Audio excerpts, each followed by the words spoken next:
Hi. What's up?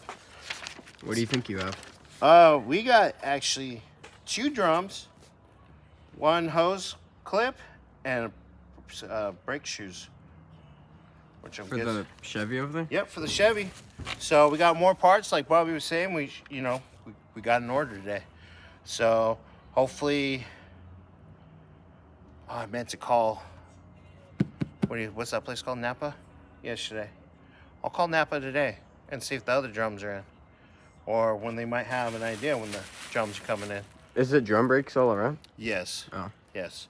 So, like we said in the video before, if we don't have them, we might just send the rear drums to next door and get resurfaced, and then Bobby just credits or whatever.